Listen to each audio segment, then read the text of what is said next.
Fact India में हूं आपके साथ शेख जो है। राजस्थान की बाड़मेर लोकसभा सीट पर कांग्रेस और बीजेपी के सामने आखिर रविंद्र सिंह भाटी दीवार बनकर खड़े हो ही गए। वहीं बीजेपी का डैमेज कंट्रोल प्लान पूरी तरह से फेल साबित हो गया। श्री विधानसभा से निर्दलीय विधायक रविंद्र सिंह भाटी ने मंगलवार को चुनाव लड़ने की घोषणा कर दी है। इस घोषणा के बाद बीजेपी के राजस्थान मिशन 25 को करारा झटका लगा है।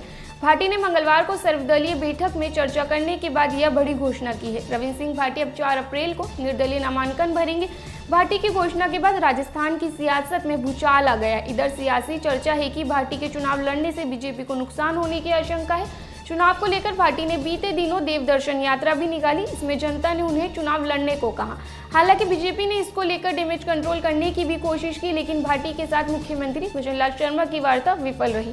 मंगलवार को बाड़मेर में सर्वदलीय बैठक में लोगों ने भाटी के चुनाव लड़ने के लिए जोर दिया। बैठक में रविंद्र सिंह भाटी के समर्थकों, युवाओं, लोगों में उनके चुनाव लड़ने को लेकर जमकर उत्साह देखने को मिला। इसी से प्रेरित होकर भाटी ने चुनाव लड़ने की घोषणा की। रविंद्र सिंह भाटी के चुनाव लड़ने की घोषणा के साथ समर्थकों ने हाथ खड़े किए और कहा, हम भी रविंद्र सिंह भाटी हैं।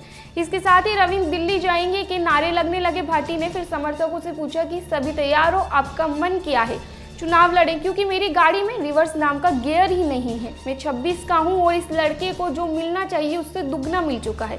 भाटी ने कहा, आप सब से निवेदन है कि आने वाले दौर में कई कठिनाइयां आएंगी, उन सब से लड़ने के लिए आपका भाई तैयार है। मैं केवल उसी शर्त पर लड़ूंगा कि आप अनुशासन के साथ 36 कौम की भावना को साथ लेकर चलेंगे, तो मैं लड़ने को तैयार हूं। क्या आप तैयार हो? आगे बढ़ने से पहले रविंद्र सिंह भाटी को सुन लीजिए।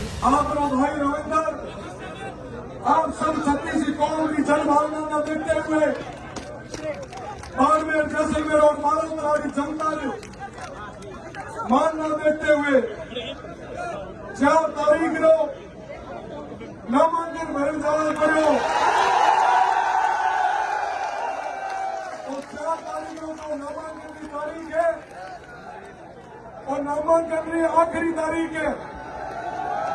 હું સભામાં નિવેદન કરી ચાહું तमाम साथी जो मैंने देख पाया, सुन पाया है, जो अलग अलग कोना में बैठा है, वो सभाમાં निवेदन करना चाहूं कि वो 4 तारीख को जब तक सारा नामांकन भरे रहेगा, वो 4 तारीख को जनसभा में होनी चाहिए कि पूरे भारत में मौका पड़े।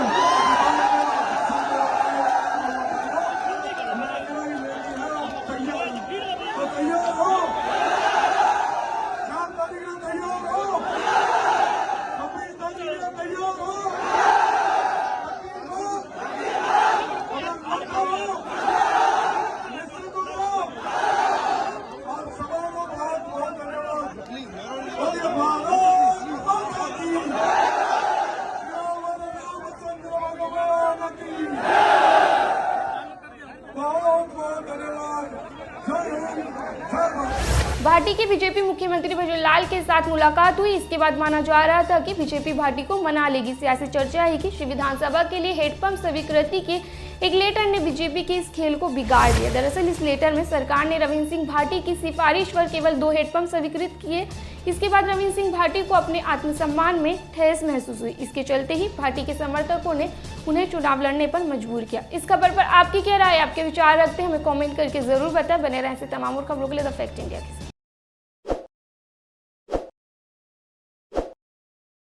ताज़ा खबरों के लिए विजिट करें द फैक्ट इंडिया की वेबसाइट और डाउनलोड करें द फैक्ट इंडिया ऐप।